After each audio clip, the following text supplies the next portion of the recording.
Already చాలా మందికి అలా ఫస్ట్ అటెంప్ట్లోనే జాబ్స్ తీసుకున్న వాళ్ళు ఉన్నారు. ఖచ్చితంగా మీరు ఎగ్జాక్ట్గా ఫాలో అయితే మీకు ఫస్ట్ అటెంప్ట్లోనే జాబ్ వస్తుంది, అందులో నో డౌట్. ఇంకొక డౌట్ అడుగుతున్నారు, క్వాలిఫికేషన్స్ అడుగుతున్నారు. So hello all, welcome back to my channel.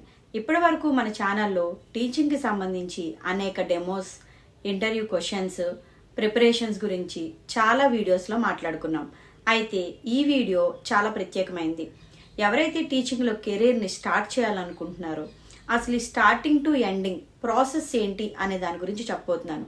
ఎందుకంటే ఇప్పటి వరకు మనం చేసిన 100+ వీడియోస్లో చాలామంది కామన్గా అడుగుతున్న డౌట్ ఏంటంటే, మాకు డెమో ఇంటర్వ్యూ గురించి అర్థమైనప్పటికీ అసలు ఎలా స్టార్ట్ చేయాలి, టీచింగ్కి వెళ్ళాలని ఉంది, ఆ జాబ్ నేను గెయిన్ చేయాలంటే ఏ వేలో నేను వెళ్ళాలి, ఎవరిని సంప్రదించాలి, ఎవరైనా రిఫరెన్స్ ఇస్తారా, ఏ స్కూల్స్లో వేకెంట్ పొజిషన్స్ ఉన్నాయో మాకు ఎలా తెలుస్తాయి, ఇలాంటి రకరకాల క్వశ్చన్స్ అడుగుతున్నారు. వీటన్నిటికీ ఈ వీడియోలో సమాధానం చెప్పడానికి అయితే నేను ప్రయత్నం చేస్తాను. సో ఇక్కడ మనకి టీచింగ్లో 2 రకాలు ఉన్నాయి. మనకున్నవి 2 రకాల schools, private schools and government schools. So ఇక్కడ మనకి గవర్నమెంట్ స్కూల్కి వెళ్ళే సెక్టార్ అంతా సపరేట్గా ఉంటుంది. సో ఇంటర్ తర్వాత కానీ డిగ్రీ తర్వాత డిఎడ్ ఆర్ బిఈడి చేసి వాళ్ళు వెళ్ళే దారంతా వేరు. అయితే ప్రస్తుతానికి నా వరకు నా సబ్స్క్రైబర్స్లో చాలామంది ప్రైవేట్ స్కూల్ టీచర్సే ఉన్నారు నాతో సహా. సో ఒక ప్రైవేట్ స్కూల్లో టీచర్గా జాయిన్ అవ్వడానికి ఎలాంటివేని ఫాలో అవ్వాలి అని అడుగుతున్నారు. మనకి టీచింగ్ జాబ్స్ గురించి ఎంక్వైరీ చేసుకోవడానికి 2 రకాల మెథడ్స్ ఉన్నాయి. అవి ఎవరికి ఎలా యూజ్ అవుతాయో కూడా చెప్తాను. ఫర్ ఎగ్జాంపుల్, మీరు సిటీలో ఉంటున్నారు అనుకోండి, మీరు ఒక పెద్ద సిటీలో ఉన్నారు, లైక్ విజయవాడ, వైజాగ్, హైదరాబాద్ ఇలాంటి సిటీస్లో ఉన్నారనుకోండి, మీ చుట్టూ కూడా కొంచెం బెటర్ స్కూల్స్ ఉంటాయి. సో పెద్ద పెద్ద స్కూల్స్ ఉంటాయి. వీళ్ళందరూ ఏం చేస్తారంటే ఆన్లైన్లోనే రిక్రూట్ చేసుకుంటూ ఉంటారు. సో సిటీస్లో ఉన్న వాళ్ళు ఆన్లైన్ మోడ్లో మీరు ఈ టీచర్ వేకెంట్ పొజిషన్స్ ఎలా ఉన్నాయన్నది చెక్ చేయొచ్చు. సో ఇవన్నీ మాకు ఎక్కడ దొరుకుతాయి? మీకు ఆన్లైన్లో రకరకాల యాప్స్ ఉన్నాయి, లైక్ నౌకరీ కానీ, ఇండీడ్ కానీ, వర్క్ ఇండియా కానీ, ఇవన్నీ కూడా, ఈవెన్ లింక్డ్ఇన్ కానీ, ఇవన్నీ కూడా ఈ జాబ్స్కి సంబంధించి ఓపెనింగ్స్ ఏమైనా ఉంటే మనకు చెప్తూ ఉంటాయి. నేను చూసిన యాప్స్లో చాలా రకాల యాప్స్ ఉన్నాయి. మీరు ఏదైనా కూడా ట్రై చేస్తే కానీ అది ఎంతవరకు వర్కౌట్ అవుతుంది అన్నది తెలీదు. మ్యాక్సిమం నా స్టూడెంట్స్ యూజ్ చేసిన వాటిల్లో naukri.comలో మీకు ఎప్పటికప్పుడు అప్డేట్స్ వస్తూ ఉంటాయి. బట్ మీరు చేయాల్సింది ఏంటి అంటే, మీరు ప్లేస్టోర్ నుంచి యాప్ డౌన్లోడ్ చేసుకొని ఆ యాప్లో మీరు మీ క్వాలిఫికేషన్స్ కానీ, మీ డీటెయిల్స్ కానీ, మీ సబ్జెక్ట్కి సంబంధించిన ఎక్స్పీరియన్స్, లేదంటే మీకు దేని మీద ఇంట్రెస్ట్ ఉంది, ఇలాంటి కొన్ని ఫండమెంటల్ డీటెయిల్స్ ఉంటాయి అందులో. ఆ డీటెయిల్స్ అన్ని ఫిల్ చేస్తే మీ రెజ్యూమేకి ఏదైతే సూటబుల్ జాబ్ ఉంటుందో వాటిని మీకు అవి సెండ్ చేస్తూ ఉంటాయి అనమాట. సో మీకు నచ్చిన ప్రొఫైల్ దొరికింది అనుకోండి, మీకు నచ్చిన జాబ్ అక్కడ కనిపించింది అనుకోండి, ఓకే ఇది నాకు సూటబుల్ అని, మీరు శాలరీ కానీ, వర్క్ టైమింగ్స్ కానీ, ఎంత డిస్టెన్స్ ఉంది, ఇవన్నీ చెక్ చేసుకొని మీరు ఆన్లైన్లో అప్లై చేసుకోవచ్చు. మీ ప్రొఫైల్ వాళ్ళకి నచ్చింది అనుకోండి, ఆటోమేటిక్గా ఎంప్లాయీస్ వాళ్ళకి కావాలి కాబట్టి వాళ్ళే మీకు కాల్ బ్యాక్ అన్నది చేస్తారు. సో ఇదంతా ఏంటంటే ఆన్లైన్ మోడ్లో జరుగుతుంది, మీరు బయటకి అక్కడికి వెళ్ళక్కర్లేదు. సో ఇక్కడ మీకు ఇంకొక డౌట్ రావచ్చు, ఈ అప్లికేషనే వాడాలా అని. ఈ యాపే వాడాలని రూల్ ఏం లేదు, నెంబర్ ఆఫ్ అప్లికేషన్స్ ఉన్నాయి.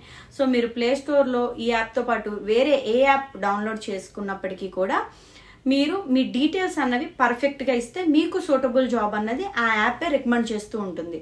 సో వన్స్ మీరు యాప్లో మీ డీటెయిల్స్ అన్ని పెట్టిన తర్వాత మీకు అక్కడ వచ్చే అప్లికేషన్లో ఉన్న డేటాను బట్టి మీరు మీ ఇంట్రెస్ట్ ఉంటే వాళ్ళకి మీ డేటాని సబ్మిట్ చేసుకోవచ్చు. సో సబ్మిట్ చేసిన తర్వాత కాల్ బ్యాక్ వస్తుంది. ఆ కాల్ బ్యాక్ బట్టే మీకు అర్థమైపోతుంది is it genuine or not అని. జెన్యూన్గా అనిపిస్తే మన ఇంటర్వ్యూకి వెళ్ళడం, మీకు శాలరీ ప్యాకేజ్ అది నచ్చితే మీరు ఆ జాబ్లో జాయిన్ అవ్వచ్చు. సో ఇదంతా ఏంటంటే సిటీ వాళ్ళకి రికమెండెడ్ మెథడ్ అనమాట ఇది. ఇప్పుడు కొన్ని విలేజెస్ ఉంటాయి, రిమోట్ ఏరియాస్ ఉంటాయి. ఫర్ ఎగ్జాంపుల్ నేను ఉండే ఏరియాలో అప్లికేషన్లో జాబ్ వేకెన్సీస్ పెట్టేంత పెద్ద స్కూల్స్ చాలా తక్కువ ఉంటాయి. సో ఆన్లైన్లో దొరికితే వెల్ అండ్ గుడ్, గొడవే లేదు అసలు. ఒకవేళ ఆన్లైన్లో మీకు దొరకట్లేదు, మీరున్న ఏరియాలో చాలా స్కూల్స్ ఉన్నాయి కానీ వాటికి సంబంధించిన ఏ డీటెయిల్స్ మీకు దొరకట్లేదు అనుకోండి, సో నా సజెషన్ ఏంటంటే మీరు ఒక మంచి రెజ్యూమే ప్రిపేర్ చేసుకొని, మీది ఒక చిన్న ఏరియా అయితే ఆటోమేటిక్గా అక్కడ ఎన్ని స్కూల్స్ ఉన్నాయన్నది మీకు ఐడియా వచ్చేస్తుంది. సో ఆ స్కూల్స్లో మీరు డైరెక్ట్గా అప్రోచ్ అవ్వడమే, వెళ్ళడం, వేకెన్సీస్ ఏమైనా ఉన్నాయా, సో వాళ్ళు అడుగుతారు మీరేం చేశారు, ఏంటి మీ డీటెయిల్స్ ఏంటి, మీరు దేనికోసం వచ్చారని. వేకెన్సీ ఉంటే they will take your details, otherwise ఉన్నప్పుడు చెప్తామంటారు, మన డీటెయిల్స్ ఇచ్చేసి వచ్చేయడమే. లక్కీగా మీరు వెళ్ళే టైంకి అక్కడ వేకెంట్ పొజిషన్ ఏదైనా ఉందనుకోండి, ఆటోమేటిక్గా మీ ఇంటర్వ్యూ అండ్ డెమో ఇవన్నీ చెక్ చేసుకొని మీకు జాబ్ అన్నది వాళ్ళు ఇవ్వడం జరుగుతుంది. సో ఇక్కడ ఈ డైరెక్ట్ అప్రోచ్ అన్నది ఖచ్చితంగా చిన్న ఏరియాస్లో ఉండే వాళ్ళకి సూటబులే. నేను జాబ్ అలాగే తెచ్చుకున్నాను. జనరల్గా ఉన్న స్కూల్స్లో ది బెస్ట్ ఏది ఉంది నేను ఎంక్వైరీ చేసుకున్నాను. నాకు ఫస్ట్ నుంచి ఈ ఫీల్డ్ ఇష్టం కాబట్టి నేను పీజీ ఎండ్ అవ్వకముందే, నా ఎంఎస్సీ కంప్యూటర్ సైన్స్ ఎండ్ అవ్వకముందే నేను నా రెజ్యూమేని ప్రిపేర్ చేసుకొని నేను డైరెక్ట్గా వెళ్ళాను. ఫస్ట్ స్కూల్లోనే నాకు ఇంటర్వ్యూ అండ్ డెమో కూడా అయిపోవడం, నేను వెళ్ళే టైంకి అక్కడ ఒక వేకెంట్ పొజిషన్ ఉండడంతో నా ఏదైతే క్వాలిఫికేషన్స్ ఉన్నాయో దానికి యాక్చువల్గా ఆ పోస్ట్ సూటబుల్ కాదు.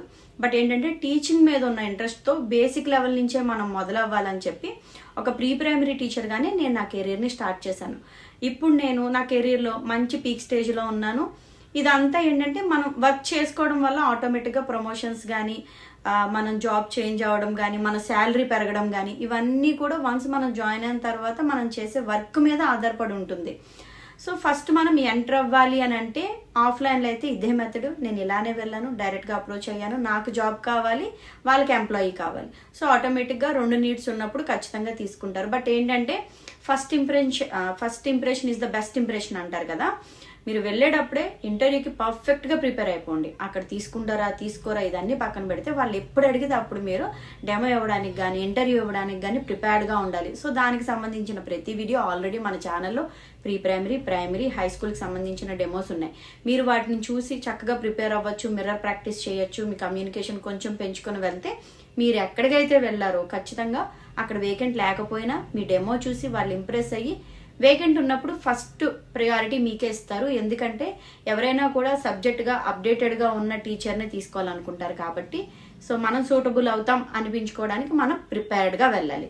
ఇంకొక డౌట్ అడుగుతున్నారు, క్వాలిఫికేషన్స్ అడుగుతున్నారు. సో మినిమం క్వాలిఫికేషన్ అయితే డిగ్రీ. ఇంటర్ ఉంది తీసుకుంటారా మ్యామ్ అంటే అది స్కూల్ మీద డిపెండ్ అయి ఉంటుంది. సో నాకు తెలిసినంత వరకు మినిమం క్వాలిఫికేషన్ అయితే డిగ్రీ ఉండాలి. డిగ్రీలో రకరకాల బ్రాంచెస్ ఉన్నాయి, ఏదైనా కూడా మినిమం డిగ్రీ అన్నది ఉండాలి. సో నెక్స్ట్ వచ్చేసి శాలరీ అడుగుతున్నారు. శాలరీ కూడా అంతే, స్కూల్ మీద, మీరుండే ఏరియా మీద డిపెండ్ అయి ఉంటుంది. కొంచెం బెటర్ ఏరియాలో ఉన్నారనుకోండి అబౌట్ 10 నుంచి ఎక్స్పెక్ట్ చేయొచ్చు. చిన్న ఏరియాస్ అనుకోండి బిలో 10 ఉంటాయి. వర్క్ మాత్రం సేమ్ ఉంటుంది ఎక్కడైనా. సో శాలరీస్ అనేవి ఏంటంటే మన ఏరియా బట్టి, మనం ఎంచుకునే స్కూల్ బట్టి మారుతూ ఉంటాయి. సో 10కి అబౌట్ 10 కానీ బిలో 10 కానీ మీరు మెజర్ చేసుకొని వెళ్ళొచ్చు. సో నెక్స్ట్ వచ్చేసి ఏ సబ్జెక్ట్కి సూటబుల్ అని అడుగుతున్నారు. సో ఇక్కడ చాలా వరకు నేను చెప్పేది ఏంటంటే, మనము కొన్ని స్కూల్స్ అయితే పర్టికులర్గా ఈ సబ్జెక్ట్ చేస్తే ఆ సబ్జెక్ట్కే తీసుకుంటారు. రిమైనింగ్ చోట్ల ఎలా ఉంటుందంటే, మీరు ఒక టీచర్గా బాగున్నారనుకోండి, సో మీరు పర్లేదు మీ సబ్జెక్ట్ వాళ్ళకి ఉపయోగపడుతుంది అనుకుంటే, ఒకవేళ ఫర్ ఎగ్జాంపుల్ నేను సోషల్ చెప్పడానికి వెళ్ళాను. సోషల్ చెప్పడానికి వెళ్తే సోషల్ వేకెంట్ లేకుండా వేరే సబ్జెక్ట్ ఏదో ఉంది, ఎక్సెప్ట్ మ్యాథ్ వేరే సబ్జెక్ట్ ఏదో ఉంది, వాళ్ళు అది రికమెండ్ చేయొచ్చు. సో ఏంటంటే సబ్జెక్ట్ అన్నది కంపల్సరీ ఇదే ఉండాలా అంటే మేబీ అక్కడ ఉండకపోవచ్చు. సబ్జెక్ట్ అన్నది కూడా మారుతూ ఉంటుంది. బట్ ఏంటంటే మనం భయపడకూడదు. మ్యాథ్కి అయితే కాస్త ఎక్కువ ప్రిపేర్డ్గా ఉండాలి, కానీ రిమైనింగ్ అన్నీ కూడా మనం ప్రిపేర్ అయితే క్లాసెస్ అన్నవి చెప్పచ్చు. సో సబ్జెక్ట్ అన్నది మన మీద డిపెండ్ అయ్యి ఉండదు, అక్కడ సిచ్యువేషన్స్ మీద మేబీ డిపెండ్ అయ్యి ఉండొచ్చు. బట్ ఏంటంటే ఏ సబ్జెక్ట్ అయినా నేర్చుకొని చెప్తే అది కష్టమేమీ కాదు. వన్స్ మీరు అందులోకి ఎంటర్ అయితే వితిన్ 1 మంత్లో వాట్ ఈజ్ వాట్ అనేది మీకు కంప్లీట్గా అర్థమైపోతుంది. ఐ హోప్ మీకు కావాల్సిన ఇన్ఫర్మేషన్ అంతా ఇందులో వచ్చింది అనుకుంటున్నాను. సో ఆన్లైన్ మెథడ్ మీరు ఫాలో అయినా పర్లేదు, మనం ఇంట్లో కూర్చొనే సర్చ్ చేసుకోవచ్చు. కొన్ని ఏరియాస్లో అది పాసిబిలిటీ లేని వాళ్ళు ఆఫ్లైన్ మెథడ్కి వెళ్ళొచ్చు. సో ఏదేమైనా మనం ఒక స్టెప్ ముందుకు వేయకపోతే అదేంటి అన్నది మనకు అర్థం కాదు. భయపడుతూ ఇంట్లోనే కూర్చుంటే మనకు జాబ్ అయితే రాదు కదా. సో మీరేంటంటే అసలు ఫస్ట్ ఒక ఇంటర్వ్యూని అటెంప్ట్ చేయండి. అటెంప్ట్ చేస్తే జాబ్ వచ్చిందా లేదా అన్నది సెకండరీ. మీకు ఏంటంటే ఒక ఎక్స్పీరియన్స్ వస్తుంది. సో దాన్ని బట్టి మీరు నెక్స్ట్ ఇలా ఉంటుంది, ఈ మిస్టేక్ చేశాను నెక్స్ట్ అది చేయకూడదు అన్నది మీకు అర్థమవుతుంది. సో ఏంటంటే ఫస్ట్ మీరు ఒక ఇంటర్వ్యూకి అయితే వెళ్ళండి, ఒక డెమోకి వెళ్ళండి. అప్పుడు మీకు పాసిబిలిటీస్ ఏంటి అన్నది తెలుస్తుంది. లేదు నేను ఫస్ట్ డెమోలోనే సెలెక్ట్ అయిపోవాలి, ఫస్ట్ ఇంటర్వ్యూలోనే సెలెక్ట్ అయిపోవాలి అనుకుంటారా, మన ఛానల్లో ఉన్న టిప్స్ అన్ని ఎగ్జాక్ట్గా ఫాలో అయితే ఆల్రెడీ చాలా మందికి అలా ఫస్ట్ అటెంప్ట్లోనే జాబ్స్ తీసుకున్న వాళ్ళు ఉన్నారు. ఖచ్చితంగా మీరు ఎగ్జాక్ట్గా ఫాలో అయితే మీకు ఫస్ట్ అటెంప్ట్లోనే జాబ్ వస్తుంది, అందులో నో డౌట్. మీరు ఏంటంటే ప్రిపరేషన్ ఉండాలి, బాగా ప్రాక్టీస్ చేయాలి. మీరు ఒక ఎక్స్పీరియన్స్డ్ టీచర్లా కనబడితే ఖచ్చితంగా ఎవరైనా కూడా మిమ్మల్ని రిక్రూట్ చేసుకొని తీరాల్సిందే. దానికోసం మీరు మన ఛానల్ కానీ ఇంకా రకరకాల ఛానల్స్ ఉన్నాయి, అవన్నీ చూసి మీరు బాగా ప్రిపేర్ అయ్యి వెళ్ళడం అన్నది మీ చేతుల్లోనే ఉంది. So and the last one, ఇది నా పర్సనల్ సజెషన్, మీకు నచ్చితే ఫాలో అవ్వచ్చు, నచ్చకపోతే జస్ట్ ఇగ్నోర్. మిగతా జాబ్స్తో కంపేర్ చేసుకుంటే టీచర్ అనే పోస్ట్కి చాలా వాల్యూ ఉంటుంది, మనకు చాలా రెస్పాన్సిబిలిటీస్ ఉంటాయి.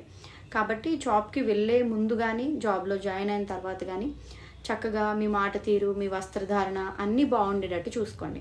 ఇక జాబ్కి వెళ్ళే ముందు అయితే మాత్రం చక్కగా ఫీమేల్ అయితే శారీని ప్రిఫర్ చేయండి, చాలా హుందాగా కనిపిస్తారు.